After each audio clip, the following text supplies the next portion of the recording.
Nous sommes de retour avec Louis Kamako, rédacteur en chef de Togo Breaking News, et Komi Mayaba, directeur de publication de Le Soborna. On va maintenant parler du Nigeria. Les communautés locales exigeaient que les compagnies pétrolières leur versent 10% de leur coût d'exploitation à titre de compensation équitable. Seuls 3% seront versés pollution, pauvreté, abandon. Il faudra plus qu'une loi pour penser les grandes plaies du delta du Niger. Et Louis Kamako, on va parler de cette nouvelle loi pétrolière qui attise les tensions dans le delta du Niger. Quelle est cette loi? Oui. Elle est traitée par Togo Breaking News? Non, non, pas pour le moment, mais c'est une loi voulue par les habitants du delta du Niger. Parce que ça fait très longtemps qu'ils crient, à la tricherie. Et à un moment donné, ils ont demandé à l'État nigérien de faire voter une loi qui leur garantit, comme tu le disais tout à l'heure, 10% des productions pétrolières venant des sociétés pétrolières. Et donc, c'est 3% qui est versé. 3% qui est versé finalement. Donc ça a fait des années et puis la loi a été votée hier par le Parlement nigérien. Et malheureusement, on a vu que les doléances en fait de ces populations-là n'ont pas été tenues en compte. Donc elles n'ont bénéficié que de 3%. Donc les exploitations ou bien les sociétés pétrolières, les entreprises pétrolières leur verseront désormais seulement 3% en guise de dédommagement, c'est-à-dire que ces 3% là qui vont leur permettre en fait de subvenir tout petit peu à leurs besoins. Alors cette loi, Komi Mayaba, a déçu les communautés locales. Qu'est-ce qui va se passer? C'est difficile de le présager parce que vous savez, c'est une loi, à mon avis, qui est une difficile. Vous savez que quand vous prenez la loi, c'était dit que c'est 10%. Actuellement, la loi est votée, c'est 3%. 3%, oui. 3% contre 3 et quand sur 10, je crois que ça va faire des grincements dedans. Et vous savez, ça se passe partout. Quand l'État fait l'expropriation des terres, quand il vient récupérer vos terres pour une activité du genre humain, du genre social, il y a toujours un quota qui est réservé à cette population. Mais malheureusement, je ne sais pas comment ça se discute avec ces riverains, ces populations. Et puis, depuis très longtemps, ils ont estimé quelque chose de ce genre devait se faire pour soulager au moins ces populations. Mais, patatras, rien n'a été fait de façon concrète. La loi est votée, ça fait vraiment des grincements dedans. Est-ce que l'État mettra les garde-fous ou les sociétés là mettront les garde-fous nécessaires pour pouvoir reprendre une autre discussion pour revenir à l'avant-garde? Personne ne saura le dire. Mais sauf que, comme vous l'avez posé comme question, est-ce que qu'en sera-t-il demain? Puisque ceux qui sont en train de manifester demandant ce qu'on revoie cette façon de faire les choses, est-ce que l'État prendra langue avec eux pour définir les dimensions de la chose? C'est le est ainsi. Mais c'est dangereux parce que quand il y a des grognes, des grincements dedans comme ça fait tout à l'heure. Nous l'avons vécu ici au Togo, au niveau de Sima, de Wassem, où le peuple de Tablibo disent qu'en principe, leur territoire, on devait leur verser des trucs. Et entre-temps, c'était dans les tiroirs, ça se versait, mais les dirigeants qui étaient là-bas l'utilisaient à leur gré. Donc, il y avait même un dossier qui est sorti comme ça, où on avait pris quelqu'un dans ce sens, qui avait pris de l'argent, beaucoup de sous dans ce sens. Donc, je crois qu'il faut définir les choses de façon claire, pour qu'au moins, je ne sais pas, ça se fait de façon arbitraire, on n'a pas associé ces personnes-là avant de pouvoir prendre cette décision de 3% sur 10. Personne ne saura le dire. Mais le risque, comme vous l'avez dit, est grand. Mais il va falloir forcément qu'il y ait une discussion pour pouvoir amorcer ou définir les lignes claires qui puissent arranger les parties prenantes. Oui, Louis Kamako, les risques sont là. Et ces communautés se posent des questions. Comment 3% peuvent nettoyer les fuites, fournir de l'eau potable, les routes, les hôpitaux, des emplois pour les communautés pétrolières?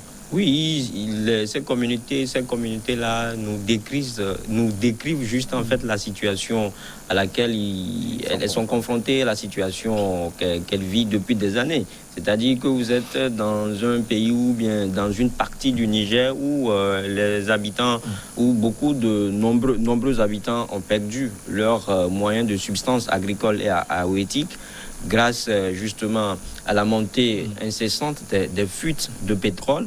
Donc ils sont obligés, ils ont perdu en fait leurs habitations. À chaque fois que le pétrole avance, on est obligé en fait de les faire dégager, de les déguerpir pour permettre en fait à ce gisement-là de s'installer. Donc aujourd'hui, ils sont laissés pour compte. En fait, ces habitants-là sont laissés pour compte et c'est eux qui vivent plus dans la pauvreté, dans la précarité et malheureusement, ils font en fait, depuis très longtemps, ils sont visibles en fait des attaques perpétrées par des groupes armés, créés par des groupes rebelles qui percent les Léocuils et qui, par moments aussi, font des enlèvements et demandent des rançons par la suite. Donc, c'est la situation que ces populations-là vivent depuis des années. Et je le disais tout à l'heure qu'elles sont laissées pour compte. Elles n'ont pas d'hôpitaux. Elles ont dit elles n'ont pas des infrastructures adéquates. Quand on parle d'infrastructures adéquates pour une zone comme le delta du Niger, et ce dont ils ont besoin aujourd'hui, ce sont des vrais hôpitaux, des écoles en fait pour éduquer les élèves. Il faut que on leur en fait ils soient dotés de l'eau potable, c'est-à-dire que c'est le minimum parce que c'est un village, c'est pas une ville. Ils ont juste besoin de cela pour survivre. Donc c'est pour cela qu'ils ont demandé à ce que les entreprises pétrolières leur versent 10% en termes au titre de compensation équitable. Mais malheureusement, de 10%, on est descendu jusqu'à 3%. Et donc, on a écouté le ministre parler, le ministre du Delta du Niger dit que les gens parlent de pourcentage. Ça ne nous fait ni chaud ni froid. L'essentiel, c'est que la loi soit exécutée et que le Nigeria puisse, en fait... donc, l'essentiel, ce n'est pas le Delta du Niger, c'est tout le Nigeria. Voilà, c'est tout le Nigeria. C'est-à-dire que mais ça peut commencer par le Delta du Niger. Ça peut commencer par le détail du Guinée, mais malheureusement, ce n'est pas le cas chez ces dirigeants. Donc, l'essentiel aujourd'hui, c'est que l'économie nigériane soit relevée totalement. Donc, ils sont les gouvernants ou bien le pouvoir de Mohamed Buhari est dans cette dynamique aujourd'hui, c'est-à-dire que les doléances des habitants du Niger comptent peu, mais ce qu'il faut, c'est de mettre en fait l'intérêt général, en fait du peuple nigérien ensemble devant. Donc c'est la logique aujourd'hui, parce que comme je l'ai dit, j'ai écouté le ministre parler, donc c'est ce que j'ai déduit, mais malheureusement, et c'est la situation dans presque tous les pays où ces genres de sociétés sont installées, c'est-à-dire que les autochtones vivent plutôt dans la précarité. Hormis tout cela, il y a la pollution et normalement ils doivent être dédommagés de temps à autre, mais cela n'a jamais été le cas.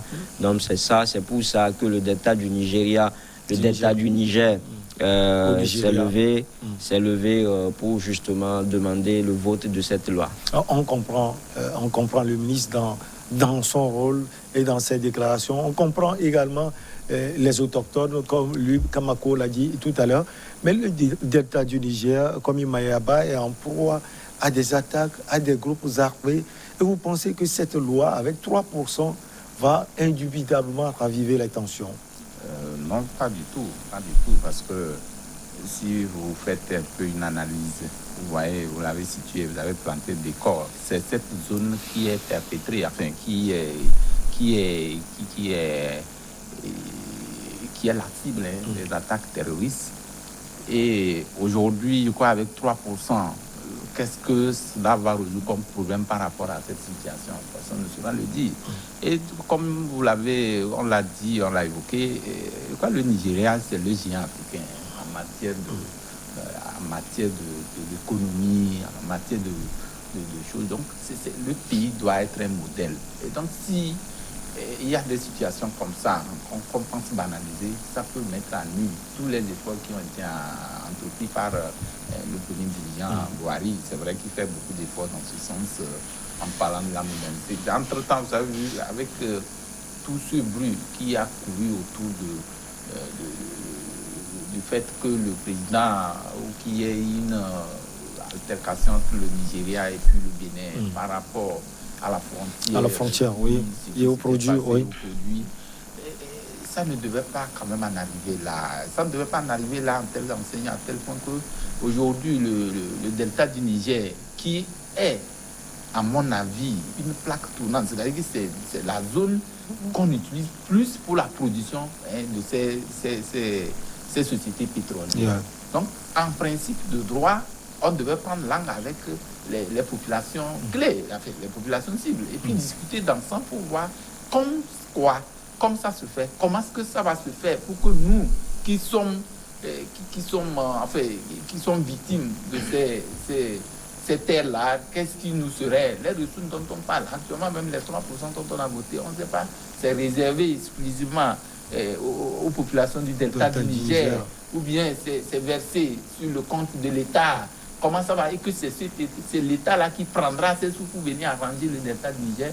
Et je crois qu'avec cette situation, il faut clarifier. Et puis quand le ministre sort, il tient le langage de ce genre, ce n'est pas encourageant parce que les gens sont en train de pousser un cri de détresse. Il y a des manières. Au moins, on peut être diplomatique. Courtois, diplomatique. Voilà. Il faut utiliser un langage diplomatique pour prendre les gens à leur montrant que voilà, par rapport à telle situation, c'est comme ça. Mais vous ne pouvez pas dire que les chiens aboient la caravane passe. Ce n'est pas comme ça que pour une gouvernance saine, ce n'est pas comme ça. Même le plus petit a quand même son mot à dire par rapport à ce qu'il pense. Donc, la liberté de dire quelque chose pour lequel je ne me sens pas, pour laquelle je ne me sens pas bien, je suis en droit de le dire. Mais quand quelqu'un dit c'est moi le plus fort, ça emporte vite les pouvoirs. Je crois que ce n'est pas une bonne manière, à mon avis, pour pouvoir gérer les affaires publiques. Le chien aboie, la caravane passe, peut engendrer des choses, des tensions au delta du Niger. Oui, les tensions, il y en existe depuis des années. Je l'ai dit tout à l'heure que... Ça risque de raviver les tensions. Ça risque de raviver parce que, comme je l'ai dit, le delta du Nigeria est le théâtre de graves troubles depuis des années. Sauf que ça a baissé dans les années 2009 où la production pétrolière de ce pays-là, qui est membre de l'EPEP, a diminué. Donc malheureusement, ça a repris en 2011. En 2011, quand les populations, les communautés de Ogoni, Obouboulou se manifestaient pour réclamer justement des dédommagements. Ils ont eu 93 millions d'euros à l'époque. Ils ont eu 93 millions d'euros. Donc ça veut dire qu'avec le vote, en fait, avec le vote de cette loi, qui malheureusement n'a pas tenu compte de leurs préoccupations, les attaques vont reprendre de plus belle, malheureusement. Les manifestations vont recommencer. Et donc, ça ne dit rien de bon. Parce que tu as lu tout à l'heure les plaintes ou bien les jérémiades d'un des habitants qui disait que comment est-ce qu'on va gérer les 3%? Est-ce qu'avec les 3%, est-ce qu'on va gérer les problèmes de pollution? Est-ce qu'on aura les infrastructures adéquates? Est-ce qu'on va pouvoir retrouver nos moyens de substances qui ont été spoliés et par les exploitations pétrolières? Donc aujourd'hui, le débat, il est là. Et malheureusement, comme on le dit, c'est le chien en bois, la caravane passe. Pour les autorités nigérianes, c'est le peuple, c'est-à-dire que c'est le pays entier qui est concerné. C'est pas seulement le delta du Nigeria. C'est là où ça craint encore. Allez, dernier mot peut-être, et on sort de ce sujet. Oui, le confrère l'a dit, ça craint. Les lendemains sont sombres par rapport à cette situation. Si tant est que le pouvoir ne prend pas de dispositions, il doit revenir discuter, prendre langue avec cette communauté, trouver des solutions à ce problème-là qui est pendant, qui existe. Et ça peut durer, ça va traîner, mais tant que vous n'avez pas encore la solution à main, je crois qu'il est évident, c'est vrai, la loi, c'est l'homme qui la vote, mais on peut revoir la loi pour harmoniser les positions, afin que cette tranquillité, on en a besoin, les attaques terroristes, ça va peut-être être un point focal, un que les gens utilisent, des alchimies que les gens vont utiliser pour encore créer d'autres soucis d'insécurité dans cette région du delta du Niger. Allez, on va marquer la pause et la suite après.